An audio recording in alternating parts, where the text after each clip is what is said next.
Hey Narwhals, I'm your host Luke Narwhal, and today we'll be reading a post from r/Lucid. If you're new here, please tap that subscribe button below for more weight loss stories and to join our awesome community, the Narwhals.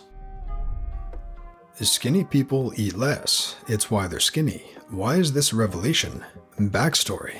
I'm 5'4", 182 pounds. My starting weight a year ago was 262, and my highest was 289. I have lost weight a variety of ways, but overall, I eat less calories and I work out. I was married to someone who was obese, 6'5", around 300 to 350 pounds. Our eating habits were terrible. So much processed food, so much eating out, salt, fat, and carbs. We never regulated. We never held back. We fueled each other. There were times that we'd diet, but the weight came back on. It felt like a diet, and it would end. We never exercised.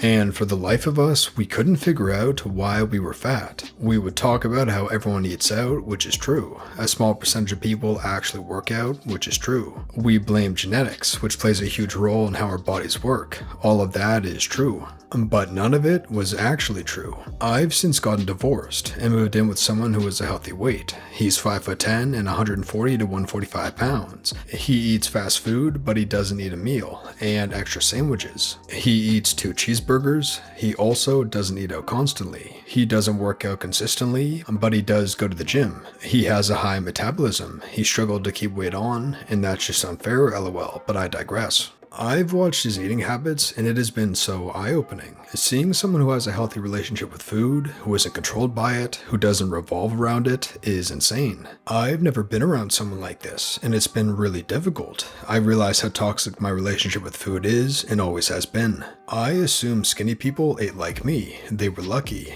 And yes, some skinny people eat like absolute crap, but let's be honest, they don't eat the way I did before. A normal day for me was I'd eat an entire bag of chips, McDonald's, and then spaghetti for dinner. That wasn't abnormal. That was life for me.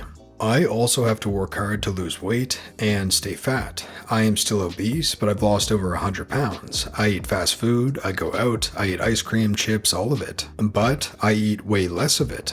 And if I go crazy one day, I back off the next. It's an ebb and flow, a balancing act. I haven't binged in months, and I don't know what changed. I just know it's been a year since I stopped lying to myself. I think obese people lie to themselves. We lie to soothe ourselves. We justify our actions. But the truth is, skinny people eat less, and they often move more. I didn't win crap genetic bingo. I ate terrible.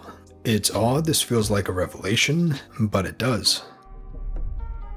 Part of it was people giving me crap for the wrong things. I'd say I put mayo on my sandwiches and they tell me to stop, and I'd say correctly that a tablespoon of mayo was not making me fat. And then I'd get upset because it felt like I was being told I was fat for things skinny people did all the time. What was actually making me fat was bacon and eggs for breakfast, 2 sandwiches with mayo and cheese for lunch, and then pasta for dinner, and cake for dessert. Each of those things individually now and then is fine, but not in the volume I was eating them, and not on the same day, several times a week. Skipping lunches was also a huge problem because I'd go home starving and snack on cheese.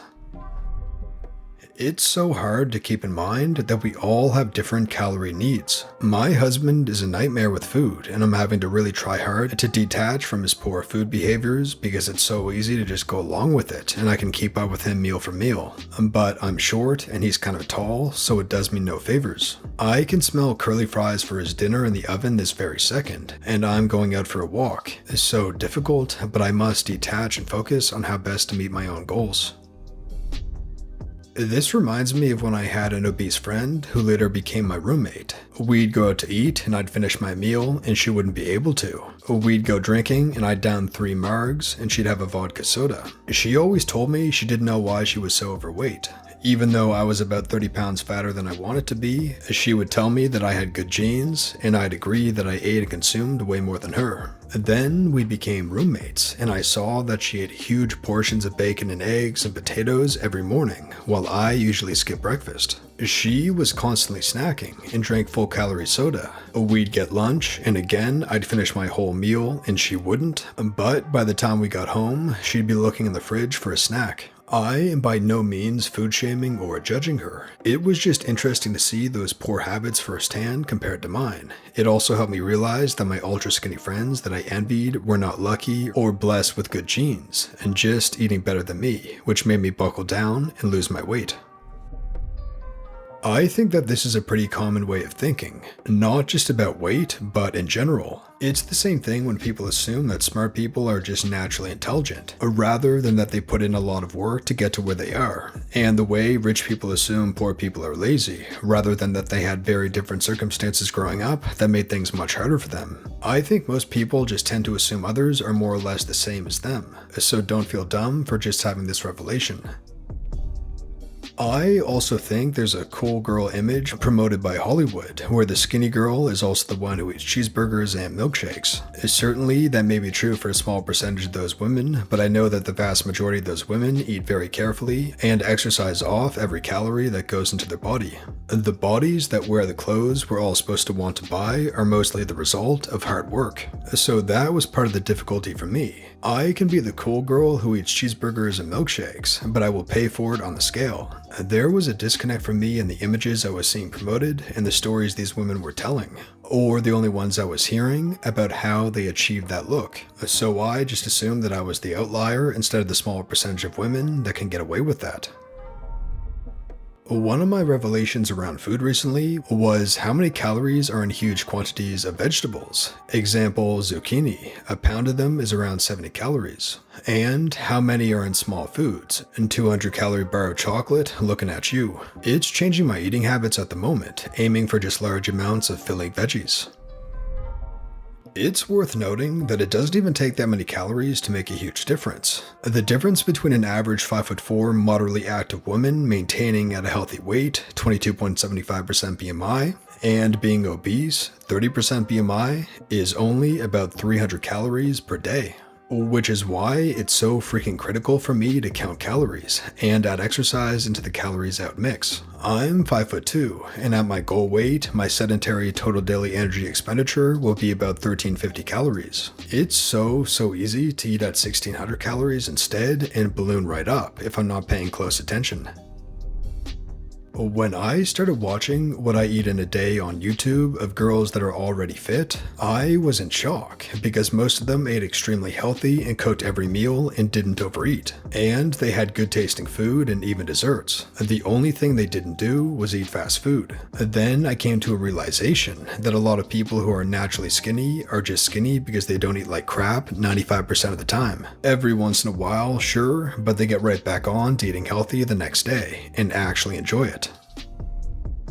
I went through a program at my gym where they gave me meal portions and suggestions. I paid a set amount, and if I lost 20 pounds or 5% body fat in 6 weeks, I got the money back. They made it very clear that they wanted me to get the money back. The goal was to help education and instill healthy habits. I lost about 21 pounds through it. I enjoyed what I ate and even started to appreciate vegetables for the first time in my life. I sadly lost out on the habit over time, but I'm going through a similar challenge of my own. My biggest takeaway from this program was that doing it, I was never really hungry as I expected to be, even though there was portion control. That is because nutritious food is more dense than the junk food I kept eating, and therefore a small portion would fill me up. The first week or so was difficult due to our bodies being conditioned to eat like crap. After the program ended, I tried eating a bunch of food and simply couldn't. My stomach had gotten smaller. If I were smart and continued to eat like this, I would have continued with the gains. And now I'm back to square one, except this time around, I intend on keeping up my fitness. For me, it was a little different. I ate healthy. I enjoyed exercise. Most of last year, I exercised multiple times a day. I shopped at Trader Joe's and mostly cooked my own food. I didn't fry things. I made sure to eat plenty of veggies and fruits. So I just believed it was crappy genetics as well that explained why I couldn't lose weight. Surprise, surprise, I wasn't eating right. Most of it might have been nutritious, but it was too many calories. And as a petite woman, I would often eat the same things or nearly as much as my tall male partner. I thought eating healthy was enough, but it wasn't. Once I started counting calories, I realized it was simply too much. It was revelatory for me as well. Yeah, it's all about portioning. If you go to McDonald's and get a Big Mac, it's roughly 560 calories, which is almost okay for lunch even if you're trying to lose weight. But add large fries, 510 calories, large Coke, 310, and maybe an apple pie for dessert, and 240, suddenly your meal is 1620 calories, and it's more than a lot of us are eating in a whole day. The biggest eye-opener is that we often add the sides to round out the meal. We don't even enjoy them.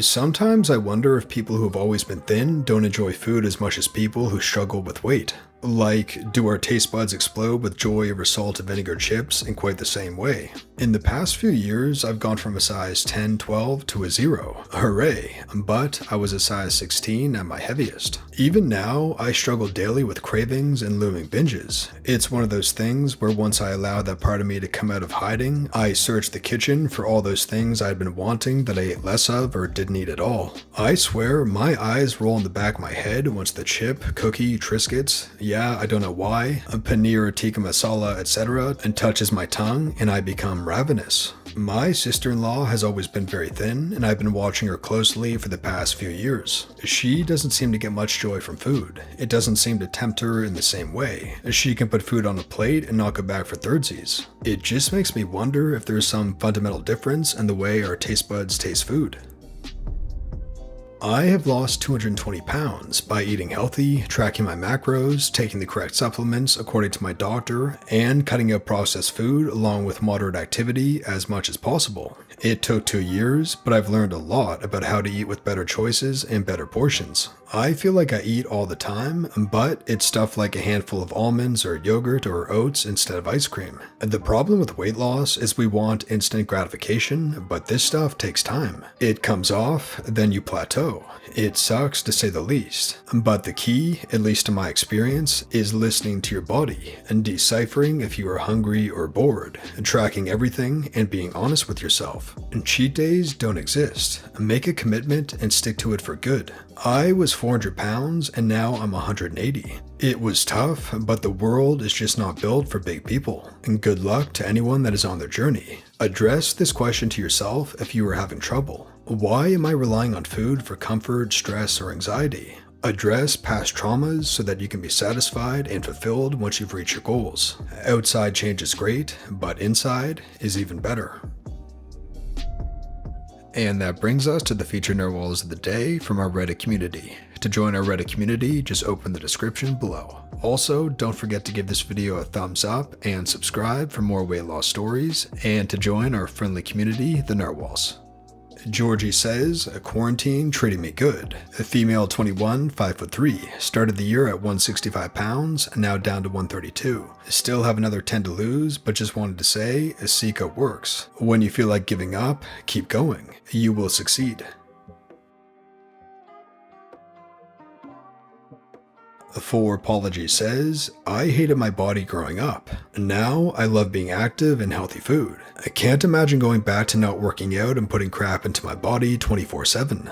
I was miserable when I did that, and now I'm the happiest I've ever been. Female 19, 168 centimeters, 5'6", highest weight 69 kilos, 152 pounds, now 60 kilos, 132 pounds.